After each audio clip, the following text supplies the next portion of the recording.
بسم اللہ الرحمن الرحیم الحمدللہ رب العالمین والصلاة والسلام علی سید الانبیاء والمرسلین اما بعد۔ بسم اللہ الرحمن الرحیم۔ ہمارا میراث کا سبق چل رہا تھا۔ آج ہم دو اہم مسئلے جو ہیں وہ پڑھیں گے۔ ایک مسئلہ کو کہتے ہیں رد اور ایک مسئلہ ہے اول۔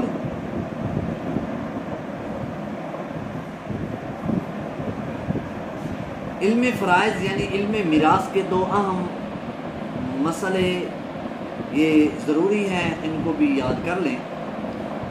اگر میت کے ذوی الفروض میں سے جب آپ نے حصے تقسیم کر لیے اور کچھ مال بچ گیا تو بعض اوقات ایسا ہوتا ہے کہ اگر تو اسبات اس کے موجود ہیں تو وہ بچا ہوا مال اسبات میں تقسیم ہو جائے گا، لیکن اگر اسبات موجود نہ ہوں تو اس کے مال کو کیا کرنا ہے؟ وہ مال دوبارہ ذوی الفروض کے اندر تقسیم ہوگا ان کے حصوں کے مطابق۔ مثلا ایک شخص کا انتقال ہوا، مثال سے اس کو سمجھیں، اس کا چھوڑا ہوا کل ترکہ 30,000 ہے۔ اس کے ورثاء میں اس کی ماں اور اس کی ایک بیٹی ہے، بس اور کوئی نہیں ہے، ماں اور بیٹی ہے۔ اب ہم شرعی قانون کے مطابق چھٹا حصہ ماں کو دیں گے، یعنی 30,000 میں سے 5,000 چھٹا حصہ بنتا ہے، وہ ماں کو دیں گے۔ بیٹی کا نصف بنتا ہے، جب ایک بیٹی ہو اور بیٹا نہ ہو تو نصف اس کو ملتا ہے، تو 15,000 بیٹی کو مل جائے گا، باقی بچا 10,000۔ کوئی اسبا موجود نہیں ہے۔ ہم نے پیچھے پڑھ لیا پچھلے سبق میں کہ اسبات کسے کہتے ہیں، کون کون سے رشتہ دار اسبا کے اندر آتے ہیں۔ تو اب 10,000 کو دوبارہ اسی طرح چھٹے حصے اور نصف کے اندر تقسیم کر کے دوبارہ ان کو وہ مال جو ہے وہ تقسیم کر دیا جائے گا۔ چنانچہ باقی 10,000 کو 4 حصوں میں بنا کر ایک حصہ ماں کو، 3 حصے بیٹی کو دے دیں گے۔ اس طرح کے مسئلے کو رد کہتے ہیں، اس طرح کے مسئلے کو رد کہتے ہیں۔ 1 اور 3 کی نسبت ان کے اندر تھی، یعنی لوٹانا۔ اس میں بس خیال رہے کہ بچا ہوا مال تمام موجود ذوی الفروض میں لٹائیں گے سوائے خاوند اور بیوی کے۔ شوہر فوت ہوا تو یہ رد والا جو ہے وہ بیوی کو نہیں ملے گا، بیوی فوت ہوئی تو شوہر کو رد والے حصے میں کچھ نہیں ملے گا۔ اگر کسی کا پیچھے شوہر موجود ہے یا بیوی موجود ہے اور کوئی نہیں ہے تو پھر وہ جیسے باقی ذوی الفروض کو ملتا ہے رد کی صورت میں، اس صورت میں کیا کریں گے؟ جب پیچھے شوہر یا بیوی موجود ہے، شوہر فوت ہوا بیوی موجود ہے، بیوی فوت ہوئی شوہر موجود ہوا، مسئلہ ہم نے پڑھ لیا کہ بیوی اور شوہر کو رد کے مسئلے میں نہیں دیا جائے گا، یعنی دوبارہ تقسیم کر کے ان کو نہیں دیا جائے گا۔ تو پھر کیا کرنا ہے؟ اس وقت ذوی الارحام میں اس مال کے جو حقدار ہیں ترتیب کے مطابق جو ہم نے پیچھے پڑھ لیا ان کو تلاش کیا جائے گا۔ یہ ہے رد کا مسئلہ، یہ بھی ایک اہم مسئلہ ہے، اس کو بھی خیال رکھا جائے۔ اور دوسرا مسئلہ ہے اول کا۔ اگر کسی میت کے ذوی الفروض رشتہ دار زیادہ ہوں، بعض اوقات ایسا بھی ہوتا ہے کہ ان کے شرعی طریقے سے حصے کریں تو حصے زیادہ بنتے ہیں، مال تھوڑا بنتا ہے۔ میں ایک مثال سے اس کو سمجھاتا ہوں۔ اس مسئلے کو حل کیسے کریں گے؟ پھر کٹوتی کرنی پڑتی ہے۔ جیسے رد کے مسئلے میں دوبارہ تقسیم کاری کر کے دوبارہ او بھائی ایک مرتبہ دے دو تو نہیں، کیونکہ جو رب تعالیٰ نے قرآن پاک میں قانون بیان کر دیا جس کے جتنے حصے ہیں اتنے دینے پڑیں گے۔ اب بچ گیا تو دوبارہ اسی طرح کے حصے بنا لیں۔ اسی طرح اول کے مسئلہ میں یعنی کٹوتی کے مسئلہ میں بھی حساب برابر رکھنا ہے۔ یعنی جو حصے رب نے بیان کیے ہیں دینا وہی ہے اس کے مطابق، یعنی اس کا طریقہ پھر اور ہے،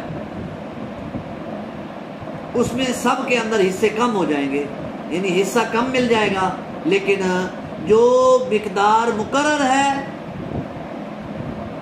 قرآن میں ذوی الفروض کی ان کو ملے گا اسی طرح۔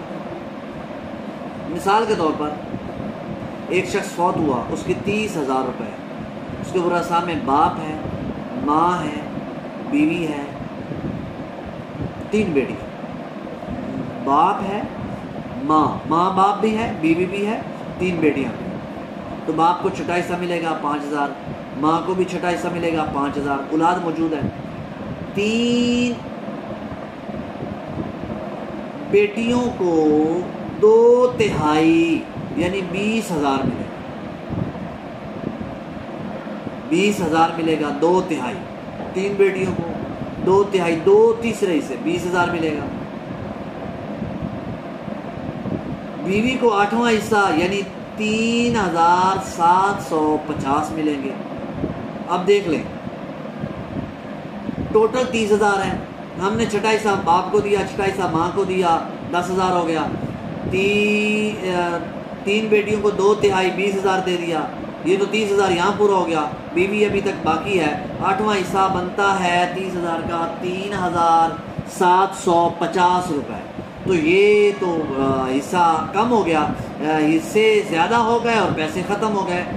اس معاملے میں اول کا طریقہ اختیار کریں گے، کل مال کے 27 حصے بنائیں گے، اب ہم حصے زیادہ کر دیں گے، 27 حصے بنائیں گے، تو 27 حصے میں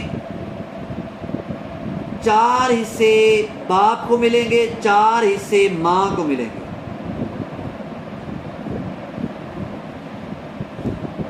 اور 3 حصے بیوی کو ملیں گے، باقی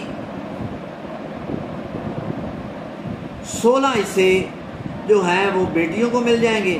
اس طرح سب کا حصہ کچھ تھوڑا تھوڑا ہو گیا، مگر 30,000 میں تقسیم کاری پوری ہو گئی، کمی کسی ایک کے اندر بھی نہیں آئی۔ اب اس میں جو پہلے میراث نہیں پڑے ہوئے یقیناً تقسیم کے اس طریقے کو وہ نہیں سمجھ سکیں گے، یہ ایک اصولی طریقہ ہے، لیکن پڑھتے رہیں گے تو انشاءاللہ یہ بھی سمجھ جائیں گے، مشکل نہیں ہے، بہت آسان ہے، اصل مقصد تو سمجھنا ہے، اور یہ بہت شاذ و نادر استعمال ہوتا ہے۔ بعض اوقات ذوی الفروض کو ان کے مقرر حصوں سے زیادہ ملتا ہے، اسے رد کہتے ہیں، اور بعض اوقات ذوی الفروض کو ان کے مقرر حصوں سے کم ملتا ہے، اسے اول کہتے ہیں۔ تو یہ سارے اسباق جو ہیں وہ الحمدللہ ہم نے اچھے انداز میں پڑھ لیے، اور ایک مسئلہ اور ہے، وہ ہے کہ اگر کوئی شخص فوت ہوا اور اس کی بیوی ہے اور اس کے پیٹ میں بچہ ہے، تو حمل والا جو بچہ ہے اس کو بھی میراث میں سے حصہ ملتا ہے، تو اب کیونکہ پتہ نہیں ہے بیٹا ہے بیٹی ہے تو کیا کرنا ہے، بہتر یہ ہے کہ تقسیم کاری نہ کریں، بیٹا پیدا ہونے تک روک لیں۔ کیوں؟ اس لیے کہ بیٹے کے ہوتے ہوئے بہت سارے لوگ محروم ہو جاتے ہیں، جبکہ بیٹی کے ہوتے ہوئے بہت زیادہ لوگوں کو مل جاتا ہے، تو اس لیے تقسیم کاری کا طریقہ الگ الگ ہے، لہذا کوشش کریں جب بچہ پیدا ہو جائے تب تقسیم کاری کریں، اور اگر کوئی نہ مان رہا ہو، جھگڑا ہو رہا ہو، تو پھر حمل میں جو ہے اس کو بیٹا تصور کر لیں، اور بیٹا تصور کر کے تقسیم کاری شروع کریں، بیٹے کی وجہ سے جو محروم ہوتے ہیں ان کو محروم کرتے ہیں۔ جب وہ پیدا ہوگا بیٹا تو فابہا، بیٹی پیدا ہوئی ہے تو پھر جن کو بیٹے کی وجہ سے حصہ کم ملتا ہے، بیٹی کی وجہ سے زیادہ ملتا ہے، ان کو حصہ زیادہ دے دیا جائے، اور جن کو محروم کیا تھا ان کو بھی ان کا حصہ دے دیا جائے۔ اس طرح کر کے یہ تقسیم کاری پوری کر سکتے ہیں۔ الحمدللہ ہمارا 90% علم میراث مکمل ہوا، 10% جو ہے وہ اصولی ہے، وہ انشاءاللہ ذرا محنتی ہے، یہ 90% آپ مسائل خود حل کر سکتے ہیں۔ جتنے اسباق ہو گئے ہیں، جتنے لیکچر پیچھے ہو گئے ہیں، تقریباً 17 لیکچر ہو چکی ہیں، تو یہ سارے سن لیں گے ترتیب سے تو انشاءاللہ آپ ہر مسئلہ آرام سے حل کر سکتے ہیں۔ اس کو نوٹ کر کے میں نے وہ بھی دے دیا ہے، کاغذ پہ نوٹ کیا ہوا